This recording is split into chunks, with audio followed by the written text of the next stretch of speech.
So, welcome everybody. Glad to see everybody here. My name is Clark Goodman, and glad to be here. Glad the sun is shining, and we survived those thunderstorms last fall. Just to have some sympathies, I wanted to send out to the family of our former 20-year-old member Kevin McMahon, who passed away last week.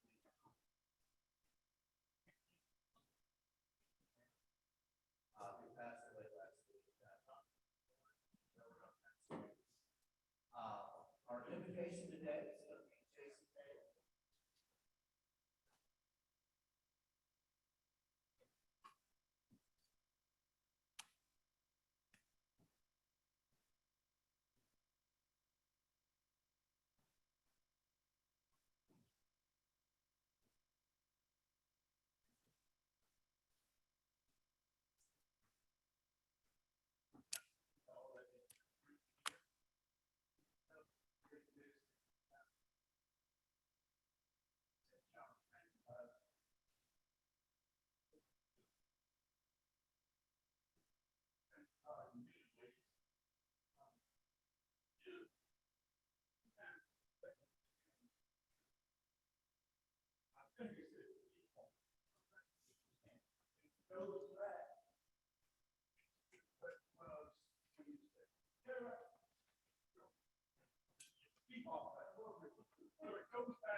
And I thought about it, I was there and things. And my motorcycle.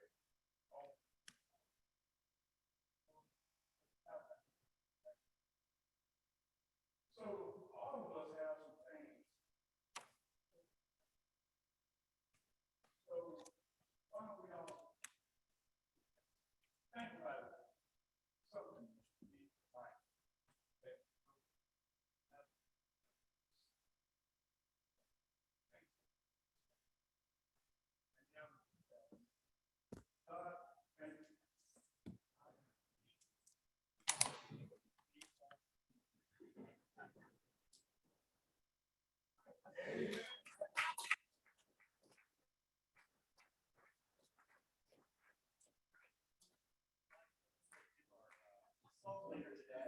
We're going to do America the Beautiful.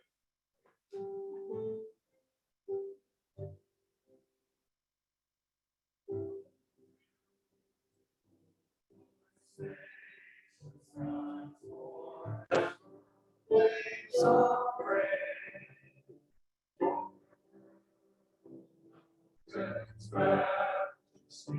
the fruited plain, America,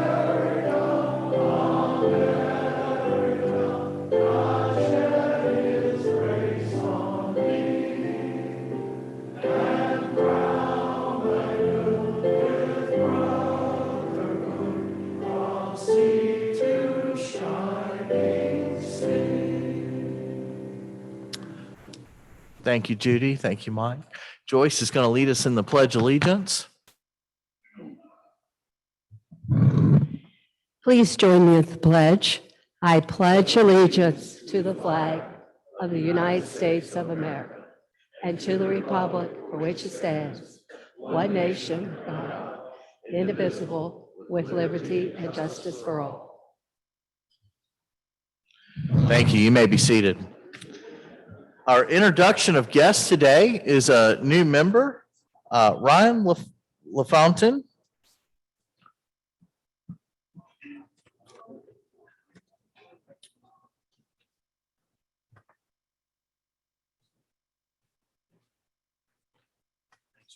Thank you, Clark. All right. So we're going to go over the guests here. If I would ask that the guests and their hosts stand up when their names are called. So we have Rachel Tilley's here, and she is a guest of Preston Tyler. Thank you. And then we have Colton Taylor, who is a guest of Clark Goodman. Back there. And then lastly, we have April Farmer, who is a guest of Don Witt. There. Thank you for being here.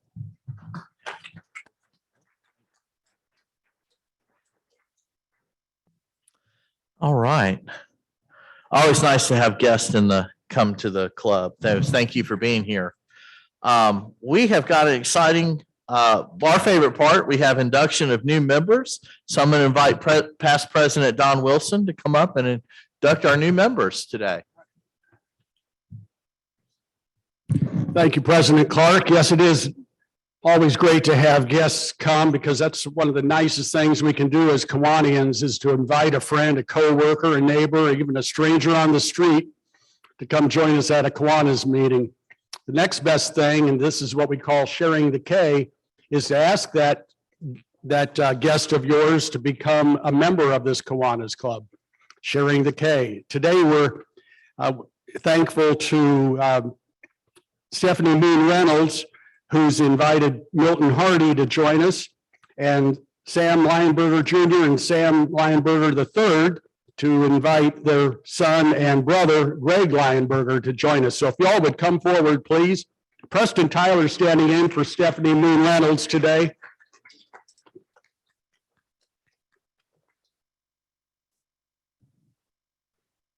Move it back a little bit. Thank you. Y'all could stand in front of the podium for me, please.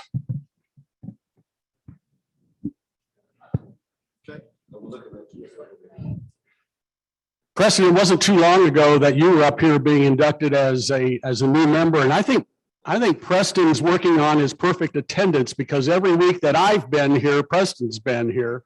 So good on you, and please introduce Milton Hardy, please. I can't do this as good as Stephanie can, but I'll do the best I can. Our new inductee is Milton Hardy Jr.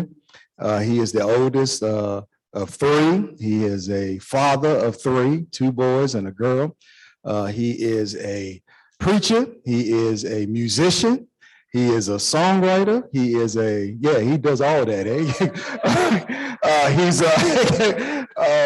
He is a community health worker, supervisor for Roanoke Allegheny Health Districts. He is the president of the board of directors for Ram House and member of the board of directors for Family Services of the Roanoke Valley. He's got a lot of energy, and we're going to put him to work.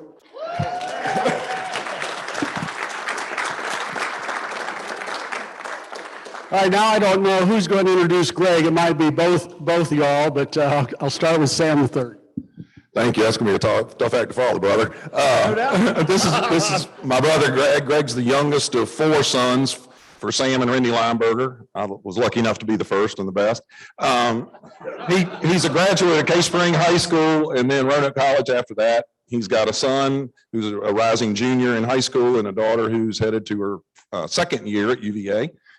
Beautiful wife from Salem, so we're excited to have them moving to here. He's been in Atlanta for 25 years.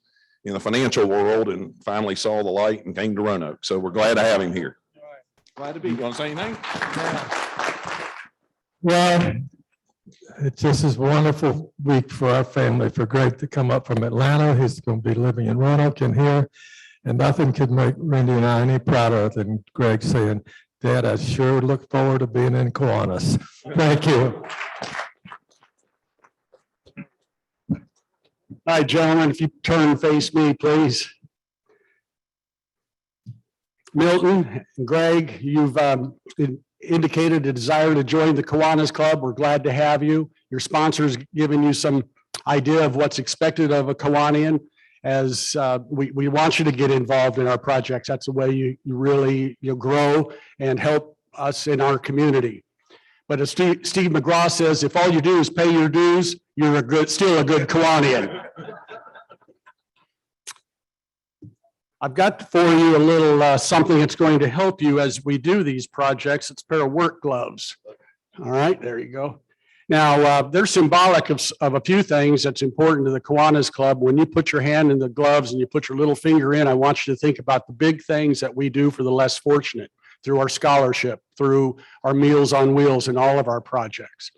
And when you put your ring finger in the glove, I want you to think about the circle of friends that you're going to make in this Kiwanis Club, people you've never run across before and maybe only see on Wednesdays or service projects.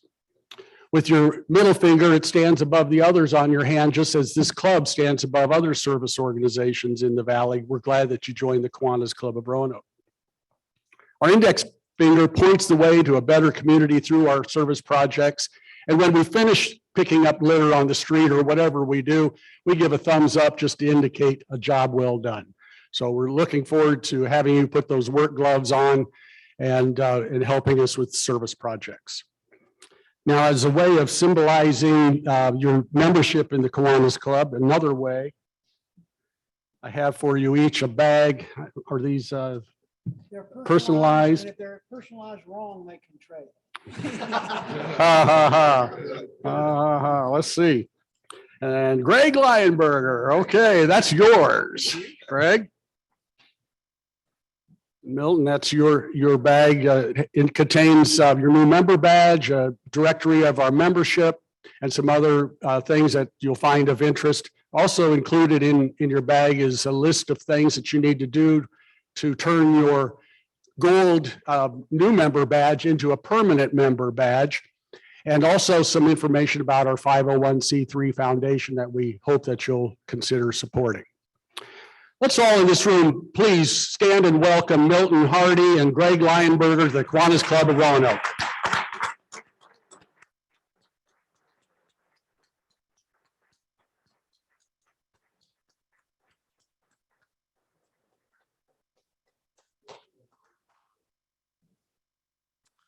Thank you, Don. That was great. And thank you, our new members.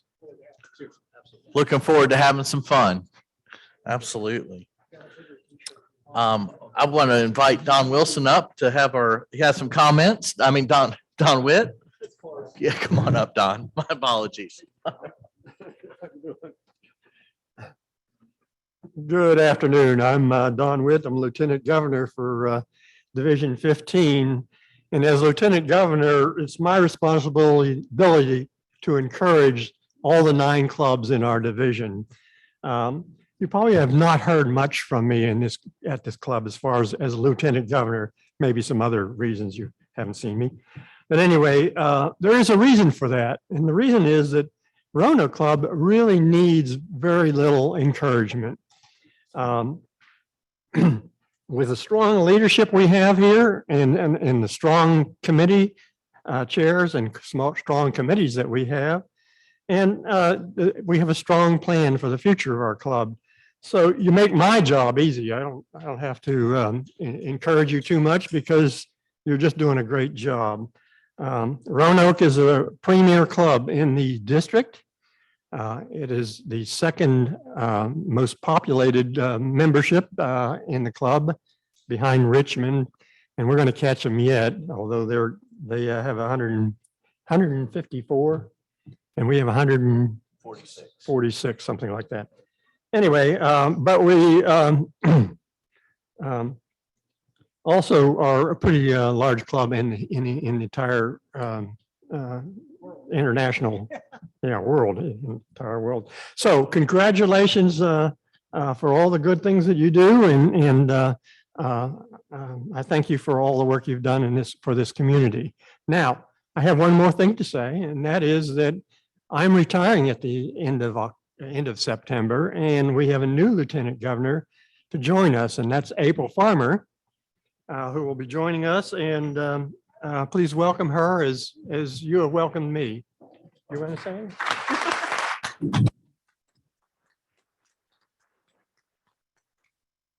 I'd just like to say thank you, Don. He's actually left some big shoes to fill, and it's great to be here today.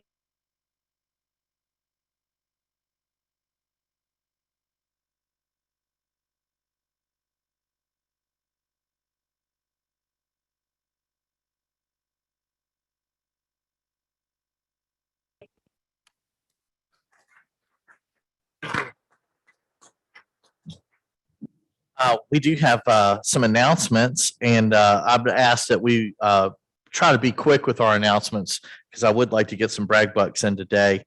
Do have some July birthdays. Is Gene Bollendorf on Zoom? Gene, do you want to announce birthdays? Well, I was not prepared to do that today, actually. I'm a little embarrassed. I guess I thought we'd already done it for the month. No worries. I think we can have it covered for you. Okay, thank you.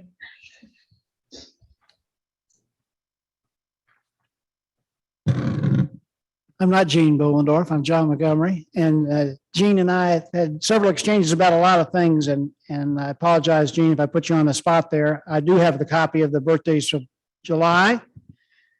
This is going back, today's what? Today's the 13th. So we're starting at the 1st of July. Those that are here, please stand. Preston Tyler, July 4th. Sam Lineberger Jr., July 7th. David Farnham, July 13th. That's today, isn't it, David? Yeah. Judy, I'm going to ask you to help lead us sing here in a moment. If Judy, is Judy in the room still? Oh, well, I know Judy. She can eat and sing at the same time. John Light's birthday is today, July 13th. Ken Mowbray is July 19th. Lori Baker Lloyd, July 23rd. Jamie Bailey, July 24th. Reggie Harris, July 29th. Judy, would you help lead us sing happy birthday? Birthday to you.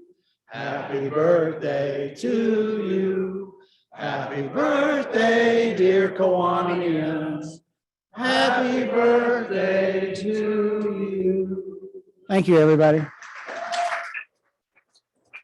Thank you. I'd like to invite Betsy Bohannon to talk about our kids' backpacks.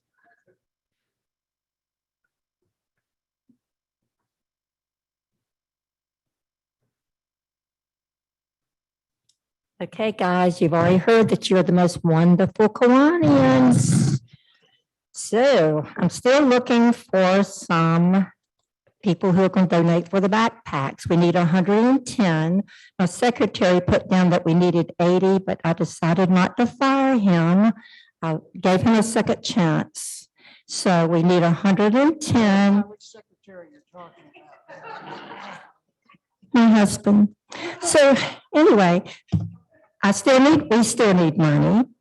And I'm going to go around and collect these as soon as I finish because I have another meeting, which I'm in charge of. So I will need to leave. So put your name down if you have not. Put your name down for 1, 5, however many you want. And if you've forgotten whether you put your name down, it's okay to put it down a second time. Thank you. Thank you, Betsy. Let's see, I already got Ken standing up, so come on up, Ken. Thank you, President Clark. I want to make a brief report on our Action Club. For the benefit of our guests, the Action Clubs are service clubs made up of adults who are living with disabilities. And our Kiwanis Club sponsors a club made up of folks who've been brain injured. And as many of you know, they are quite active in our club in the community. We meet every other Monday for fellowship and lunch. And on Thursday, July the 28th, we're going over to Feeding America warehouse in Salem and work from 9 a.m. to noon. And then we're going to a nice place for lunch. We got room for 3 Kiwanians. It's an action club. Don't want you all showing up, but we got room for 3. It is an action club project. If you've never worked at Feeding America, it's a great environment. I think you'll enjoy it. Let me know. Thank you.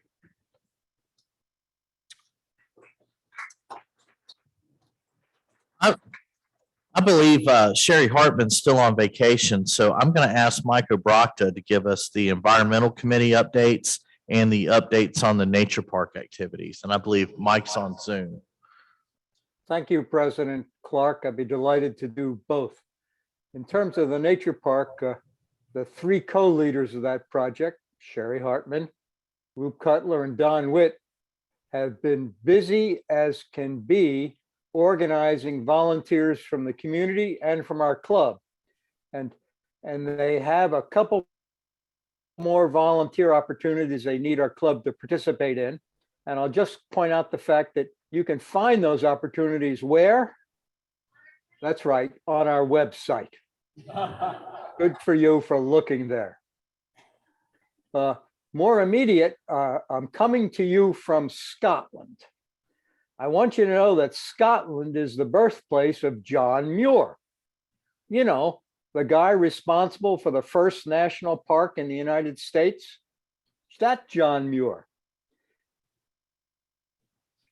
That's my lead into the Environment Committee meeting on Monday. Please join us on Monday. Every Monday, every Environment Committee meeting we have, not only do we talk about events for the club to do to improve our community, we also have a mini lesson. Maybe something about John Muir, maybe something about the Forest Service or the National Park Service. Join us. The meeting's open to all. We'll be Zooming. Thank you, President Clark. Thank you, Mike. Want to talk about next Wednesday, Ben?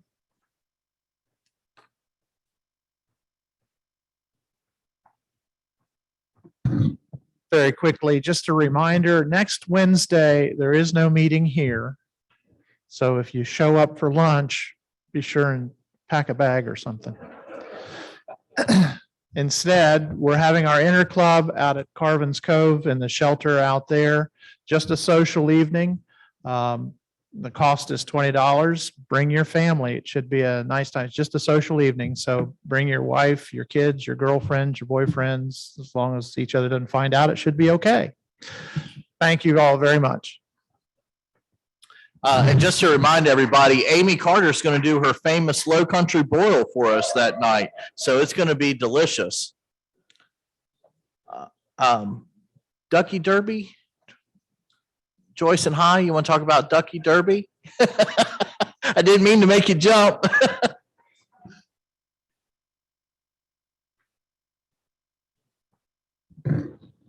Yes, I want to talk about Ducky Derby. It's nothing new to our members, but to our new members, you may not know exactly what Ducky Derby is. And we have some new members. So what is Ducky Derby? It's a Capital District raffle, and August is our convention, and we sell tickets that go to the district foundation, and the foundation uses the money for a drawing, which is why we're selling tickets today, because there'll be 15 drawings and they're either cash or gift cards, and they're very nice. So a chance of winning is high. We've had several winners out of the Roanoke Club in the past years. So you want to get in on it. Out of the money that the foundation gets, what they do with it is they give $3,000 to 9 neonatal hospitals in the district. And of course, Roanoke is one of them. So we are supporting our local hospital by buying these Ducky Derby tickets. And we all know what a great that project is for our hospitals. So I want you to buy tickets. I'll be selling tickets now until August the 17th. And you can also put it on your bill in case you don't have any money. That's not an excuse. You can tell John that you would like to have it, or you'll sign up to have it put on your bill. And for our people who are in Zoom land, you could also email John or text John and sign up as well. And we will fill out your tickets for you if you are not able to make it to the meeting. So thank you. And Hi Nicely wants to say some things about the Ducky Derby as well.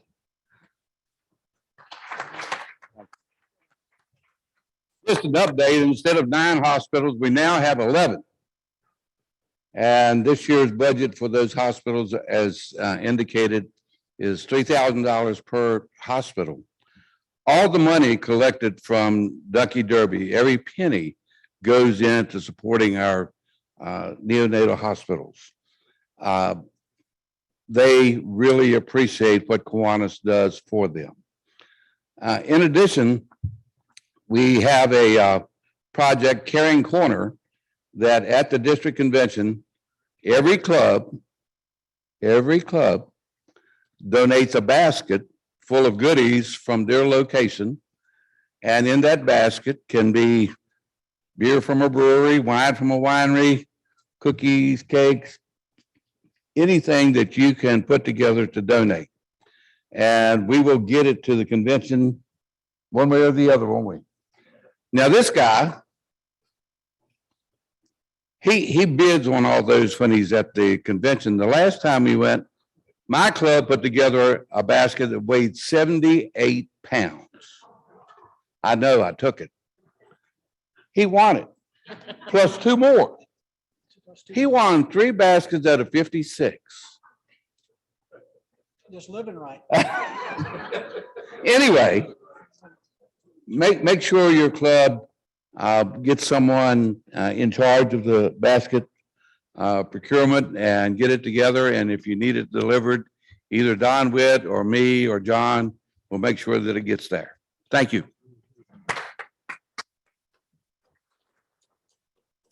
I'm back. I forgot to tell you, I was so excited. I forgot to tell you. We took in $190 this morning on Ducky Derby. That is fantastic. So what a great club. Last year, we raised $1,000. So we still have a little ways to go, but I am really proud of everybody today who, this may be the Ducky Derby show. You just made it. That is Division 15, our division, for the last 8 years have led the Capital District in Ducky Derby ticket money sales. We've been first 7 of these 8 years. Last year, we were behind one other division by about $25, and even after raising $1,000 here. So don't let them beat us this time. Buy your tickets.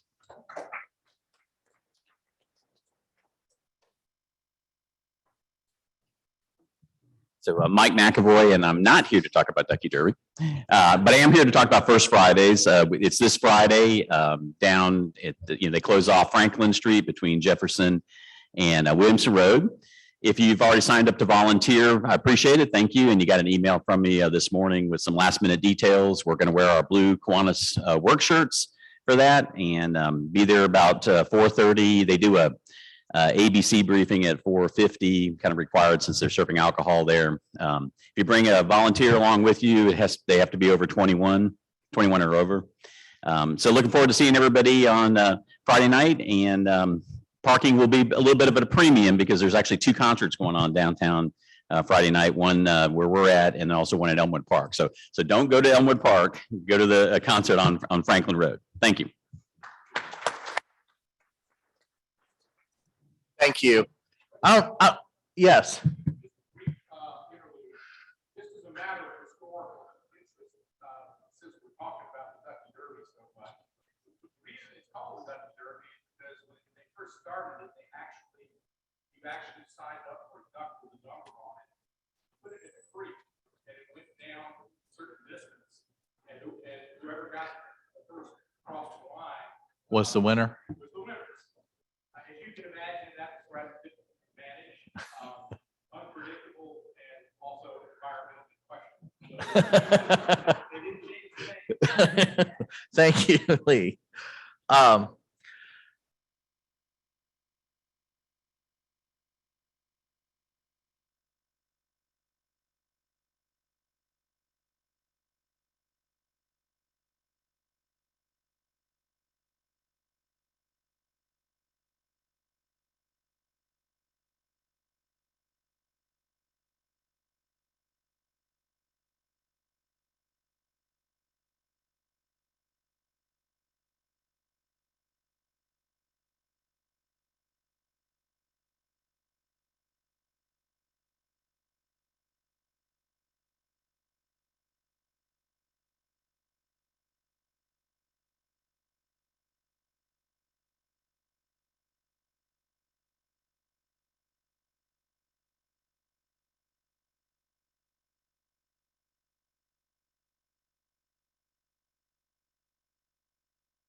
Hey, everybody, John Uritt. Yesterday, my wife and my youngest daughter and I went to a special place, Chris's Coffee Shop. You may have read an article about it in Sunday's paper. A special place, you all. Chris and his mother came here a while back, and they had coffee for us to taste. I mean, a special place.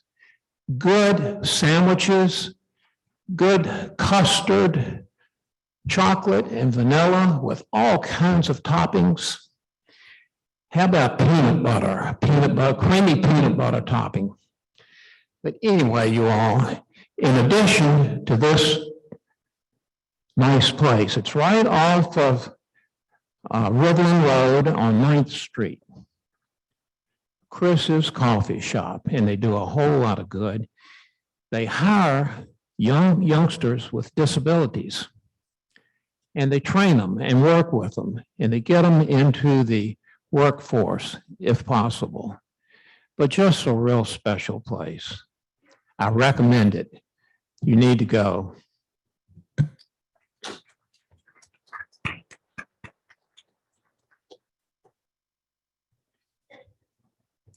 Hey guys, Emily Bailey. So if you want to spread Kiwanis like confetti, there's an opportunity to do so. And guess what? It's not in Roanoke. It's in Botetourt. So as you know, many of you know, I participate in the Botetourt County Farmers Market every Saturday at the Daleville Town Center from 8:30 to 12. But we're excited that this year we are bringing back our Tomato Festival. So if you would like something fun to do, come see us on July 23rd for our Tomato Festival. We're going to have a tomato sandwich contest. I'm trying to rope Amy into entering into the contest to prepare a sandwich. We have multiple judges. The Oscar Mayer Wienermobile is going to be there. So if you have children or grandchildren that want to come take a picture with that, it's going to be a great event. There's some flyers on your table, and then that's going to be followed by the Honey Festival, which is August 20th. So if you're looking for something fun and different to do and you want to spread some confetti, make sure you take your Kiwanis card carriers to Botetourt County. Thank you.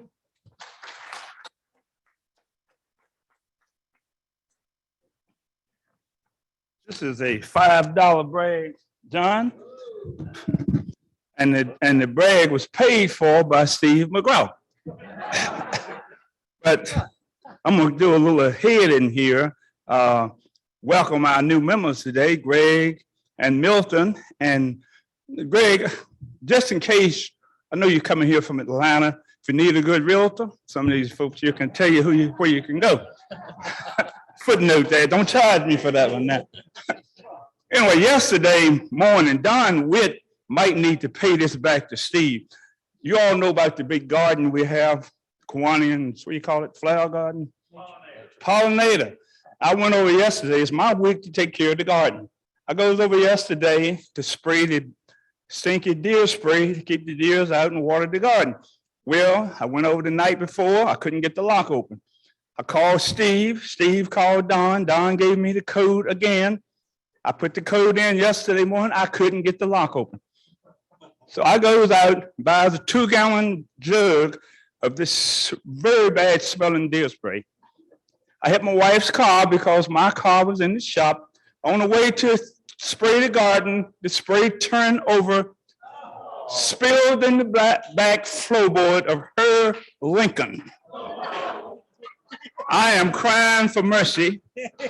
I called Steve McGraw. I said, Steve, I have a serious problem. I said, there are no more car washes in town where you can get the hose and spray yourself. Steve said, will you meet me at the post office? I got $10 worth of quarters. So I met him in Salem with the car, and it was terrible.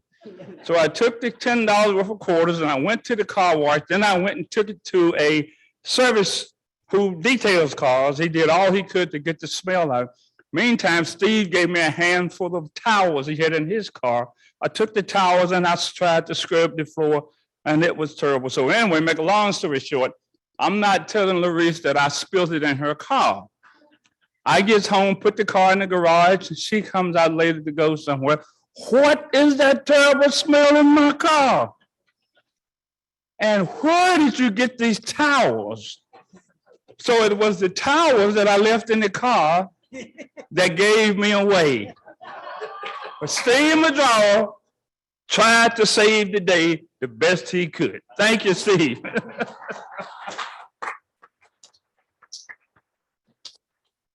No wonder we got the invocation we got today. He does not want to relive that day again. I'm Gary Dirk, and I was Lieutenant Governor in 1990. And for 32 years, the same boring report has been made about this club. And April, I hope you continue to give the same one. And there were some other clubs. One was Bassett, and I got to meet Ed Bassett. And if you've read Beth Macy's book about the Bassets, he's an interesting character. But my big thing was on Monday, 2 days ago, at 12:56, the new Amtrak train for Roanoke rolled in here. Now, who loves to drive 81? So now you got two Amtraks to ride. One of them leaves at 6:19 in the morning heading north to Boston. And then the new one is at 4:30 in the afternoon heading to Boston. So I want to brag on John Edwards. I see Best Pitches here today, and a lot of the other elected officials and our delegates and congressmen and a lot of the non-elected people that helped. And Norfolk Southern, I can't tell all of them, but anyway, it's just great. Now Roanoke has 2 Amtrak trains, and Roanoke will continue to make money for Amtrak. I think it's the only place in Virginia that does that. So ride Amtrak. Number 2 is a bragging on, he's sitting right back here, Mike Quinn and Dan Chitwood and Easy Pickens. You can hear them play courtesy of the Friends of the Blue Ridge. I'm on the board, and we paid to have them up there at Explorer Park on Saturday at 3 o'clock. So come on out and you can get you a cold beer and something to eat there at Brew Tavern, and that way you can put up with their music. No, I'm just kidding. but please come on out, and it's free, and bring you a chair or blanket, and there's tables up there too and chairs. But anyway, come on out, and I'm bragging on Dan Chitwood and Mike and Easy Pickens. We always say, the more you drink, the better we sound.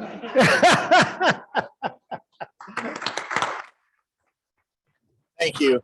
I want to apologize to our speaker for running a little bit late today, but I'd like to bring Don Wilson back up to introduce our speaker today. So thank you.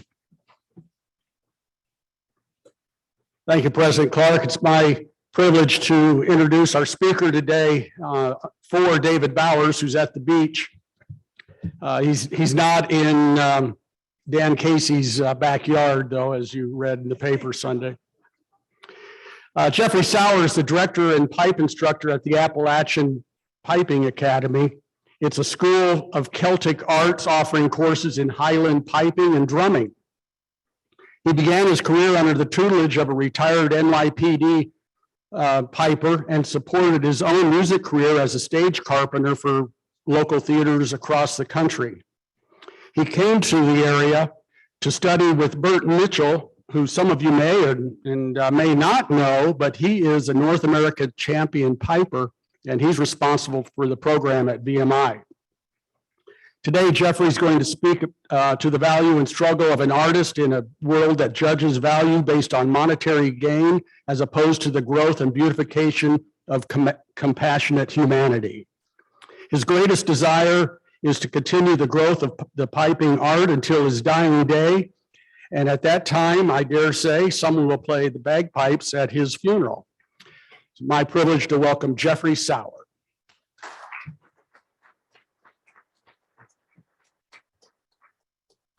Hello, and thank you all for having me today. I feel quite compelled to begin my speech by pointing out 2 particular people that are relevant to this day. One of them being my own grandfather, who is a Kiwani, and one of the great heroes of my life. He was a doctor, Dr. James Lint in Providence, Rhode Island, who had the honor and the pleasure, and I'm sure the nightmare, of being the doctor in Iwo Jima, collecting all the wounded that came off the beaches. he was also the caretaker of the dog of his ship. The sailors had found a dog they fell in love with, and he was the one that took care of the dog. And to the end of his days, he said, always be kind to men and animals, because the alternative, of course, is not very pretty. But he was a man of high standard. For a while, he was on a board of a hospital. And when he saw their quality going down, he rebelled. He says, you can't cut quality, especially where people's lives are concerned. He left the board. Shortly thereafter, there was a devastating accident that resulted in the death of a few children when they misidentified in medication. He said, quite simply, a job not well done is a job not finished. And the value he has had in my life to this day remains irreplaceable. And another character, another character I'd like to point out that is relevant to today is one of my own heroes who's very influential in my life, that being Alexander Smrel. And for those who don't know, he was one of the founding members of the White Rose, which rebelled against the Nazi movement. But today happens to be the day of his execution by the Nazis. Him and all of his members of the White Rose went to their death courageously and heroically. Till their dying second, Sophie Scholl, who so many have heard of, she said, what a beautiful day it is. I paraphrase what she says. She says, what a beautiful day it is, and what a shame I have to die today. But if today is a day I give my life to what is good and what is true, then I have nothing but gratitude to give. And Alexander said to his family in his last letter, he says, you are the ones with the real struggle. For I leave now to a place where we will all be united, knowing I lived and I stood for the truth to my dying moment. And now it's us with the real struggle to carry on and try to find this truth and try to live for it. So these are two people that are very relevant to this very day. And I felt quite compelled to at least mention them as part of my gratitude for being here. And as for myself, along with what I've already mentioned, and as Donna says, I'm the director of the Appalachian Piping Academy. And my story starts, I suppose my story starts growing up in a military family. I had, as I mentioned, 2 grandfathers, many uncles, a father who are all combat veterans. I have 5 brothers who are combat veterans. For whatever reason, it seems my calling in life, whether I liked it or not, was to be a musician. It's something that always captured my heart. It's something I found myself very talented with. And these heroes that have been a part of my life has made me realize that as hard as we work as humanity to destroy, ideally, I should hope, what is evil, can we not also work that hard to create what is good and to cultivate what is good, to give our entire lives up to and including our death, just as Alexander Smrel did, to stand for what is good in this world. And that's why I've given my life over to the arts and the cultivation of the arts. There's many stories I can tell that go into my inspirations, I suppose. But I guess I'll start with what I'm working on here in Roanoke, which, as Don said, to my dying day, he said I want to cultivate the piping arts. I do have to make one small correction. It would be the arts in general and all that we can give as humanity to make this world a better place and a more beautiful place.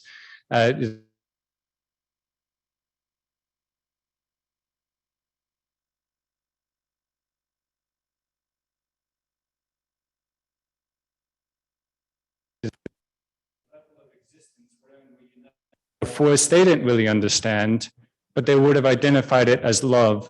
This force to me has, I will reveal some of my personal beliefs, and I hope it's not contentious. It's just something I can't be dishonest about. But this higher calling to me has been embodied by the coming of our Christ, who gave us a new command to love one another, even to love our enemies. That being the greatest gift, I suppose, that he gave us, and especially in the cultivation of good, because now instead of destruction by which to deal with our enemies, we must learn to come together in love and perhaps find something where we can collaborate and create with, put our energies towards creation rather than destruction. Now, as far as my personal journey, I started in the military. I went to college with international relations. My goal was to be an officer in the military and then to become a diplomat, which I was commissioned in the military, but injured shortly thereafter with a concussion and discharged. So nothing exciting there, but I did learn one thing that was quite wonderful in the military, and that was from many of my friends who are combat veterans who became listless and anxious, very broken in life. And they would look for what it is they had fought for. And they would question what life is all about. You know, why have they given so much and why are they still here? And I had a very unique experience when I discovered a theater by Fort Leonard Wood, Missouri. It's called Springfield Little Theater, a rather gem of a theater that its boast was not in the great talent it invited, rather it was in the great talent that it exported. It had children in this theater who had been to Broadway multiple times because it was such an outstanding theatrical program. I used to love to go to the shows. And one day I had some friends of mine, some of my fellow Army officers, who we used to like to go out and drink and have a good time, but I told them they should come see a show with me sometime. And these were certainly some of the officers who were often distraught with the struggles they had and in wondering what it was all about. I remember we went to the show. It was a great show, gorgeous show by the junior theater who was often invited to Broadway, extremely talented. And there was so much energy, so much beauty, so much expression and all of the music and all of the acting and all of the reality that touched your heart, such that we came out and there was one officer who was completely silent, one of the most, shall we say, troublemaking officers that I knew of. Somehow this night was silenced, completely silenced. And all he said when we got out of the theater, he looked at me with tears in his eyes and he said, "I just want to thank you for bringing me here tonight." And that's all he said to me. And that was one of the first things that cued me into the fact that maybe this beauty that so many struggle to bring into this world has something that America has forgotten about. And it's something that began orienting me towards pursuing the arts. And my first step when getting out of the Army to pursue the arts was to get involved in theater. And I got involved at a lot of local theaters, a lot of theme parks. But somehow it wasn't quite what I was looking for, the commercial art world. And, you know, I can give one particular example of a theme park that was starting to go under for one reason or another. And they kind of tried to rally with the rally cry of sex sells. And they tried to put as much sensuality and lust, what have you, into their shows, such that they actually got in trouble by the state of Virginia because one of their shows was technically classified as a strip show by Virginia law, you know. And I can tell you, not only did this bring in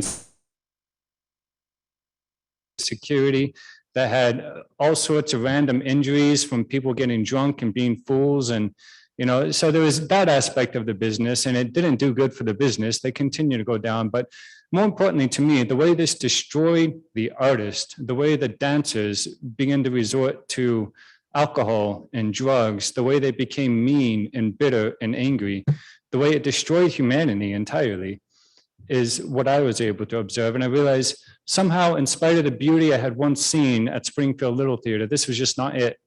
And I had to move on from it. And fortunately, I had a particular dancer come into my life at that point. We're going to call her Anastasia. She was a ballet dancer. Because of what I'll reveal about her, I don't want to reveal her real identity, but she grew up tragically in a ballet school that had a rapist ballet teacher. And she was the whistleblower of the school. And one of the unique things about her journey is when she finally revealed the reality of this man, none of the other ballet dancers would come forward and support it. And she lost in court. And the reason being that they saw the way this man, his name was Juan, they saw the way he destroyed Anastasia. He destroyed her career. He cut her off from the entire ballet world. She could no longer take lessons. She could no longer pursue her dreams or passion. Her reputations were ruined. He'd said he was able to accuse her of being a liar, just trying to get attention. Her entire career was destroyed. It wasn't until 2 years later, one of the other dancers had the courage to come forward to substantiate the truth. And he was finally put in jail as the rest of them. But even so, Anastasia got back into ballet right away and with no training was injured, a career-ending injury, and that was it. She was done. So to her, to a certain extent, it seemed to her that her career was over. You know, she became herself bitter, turned her back on God, turned her back on all that she believed in, and entered into a rather ugly way of life, only to realize that, quite frankly, rebellion has nothing for her. There was no life, there was no joy, there was no beauty, nothing left. And that's when she turned around. She came back to God. She came back to creating. And fortunately, she was able to, at this point in my life, when I had seen what the sex sells cry does, she was able to tell me, yeah, there's a lot of evil in the arts world. There's a lot of evil in commercialism, but that doesn't take away from the reality and the beauty of what the arts can do, of the call to a higher way of life. And she was able to coach me along those lines. She inspired me to such a commitment that I realized, if nothing else, I can at least be the best musician I can possibly be. And at that point, I began a regimen of waking up at 4:30 in the morning, practicing before work, going to work, coming home, practicing after work. That's simply the only way an artist can survive in our economy, is cut off his social life, cut off his friends, and pursue something that means something to him, is what I began to realize. And fortunately, results happened. I ran into Bert Mitchell, as Don said, one of the greatest pipers in the country that lives in Roanoke, Virginia, but nobody really knows it because he's such a humble man and he's quite happy with running the VMI pipe program. And under his tutelage, I had one of the greatest gifts, and that is to become part of the Royal Edinburgh Military Tattoo, which I'll say a few things of, is they're the capstone event of the theater festival in Edinburgh every year. They put on 24 sold-out shows, have for the past couple of decades, which amounts to an audience of 160,000 people from over 130 countries. And the cast they put together for this is comprised of 2,500 performers from around the world. Typically, there's a 4-year wait list that I think has been increased to like 8 years because of the COVID issues they've had the past couple of years. But and what they do essentially is they go around the world and they find the best cultural acts they can seek out and invite them to show off in this show. And they build a stadium around the gates of Edinburgh Castle, 8,000 strong, a stadium that can seat 8,000. And the acts will all march out of the castle gates, put on a show, march off. And then at the end, they all come together for an epic finale with fireworks and cannons going from the castle walls, yada, yada, yada. But it's an event of absolute celebration of what we can create. And it's been going on for 60 years now and only continues to grow. And it is pretty much the entire economy of Edinburgh City. This really opened my eyes to the contrast between the celebration of creation versus the sex sells commercialism. And I began to realize that this event, which is the second most viewed event on TV, second only to the Super Bowl, but has never been heard of by Americans, this event is something that America's missing.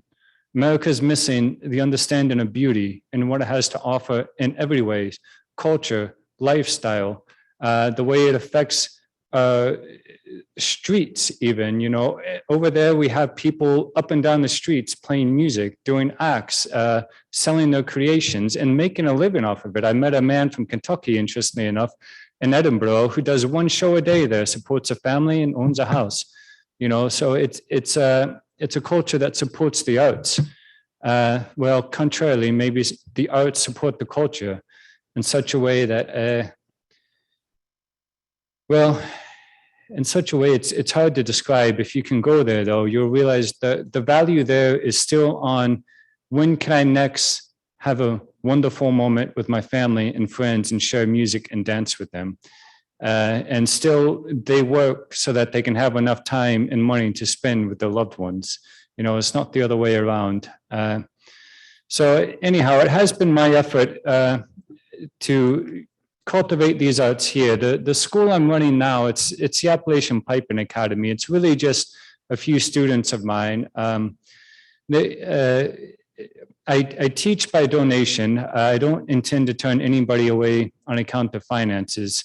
My dream of the school, when I can begin to get my act together, is once I can purchase a property for it, is to have a event venue and a place for teachers to come and teach out of. You know, one of the real handicaps of our arts in this world, I realize, is you can't really cultivate full-time teachers here. It's just not possible in America. And so if I have a property for this school to teach out of, I can invite teachers, host your lessons here. Why not?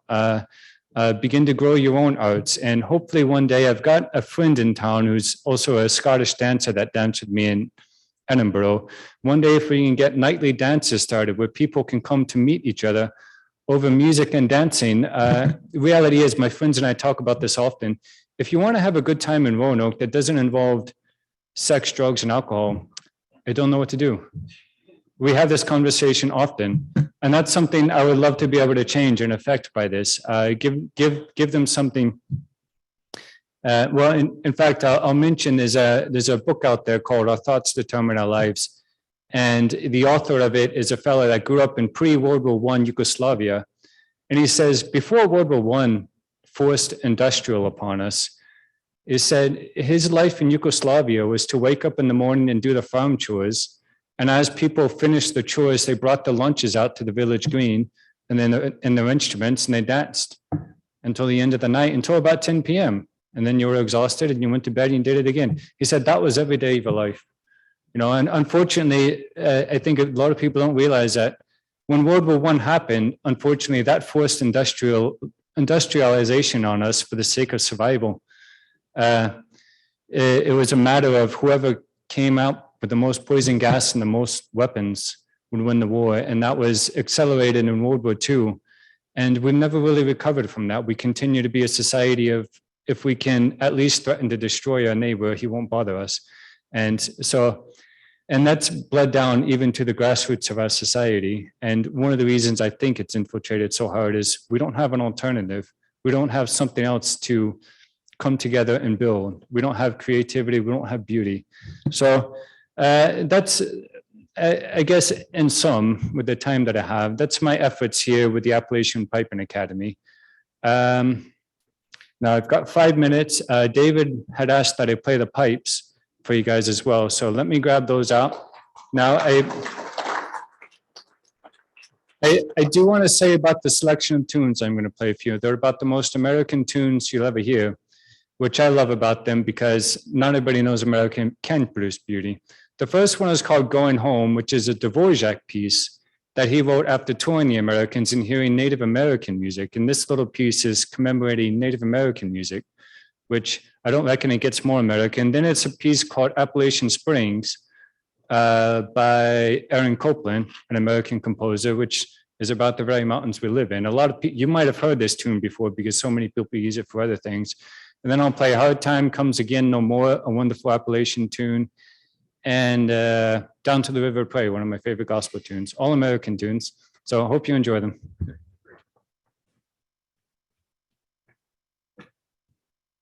Jeff, you need to know that this American has been to that tattoo in Edinburgh. Yep. And our future president on Zoom right now is going next month. So I'll be there next month. very good. He'll see you there. Michael Crocker. Yep.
Jeffrey, thank you so much. That was wonderful. We do have a speaker honorarium for you, and you have selected Junior Appalachian Musician Program at Galax. So we're going to mail a $50 check in your honor to them. So thank you again for being here. Just a reminder, next week, we don't have a meeting here. Don't show up here.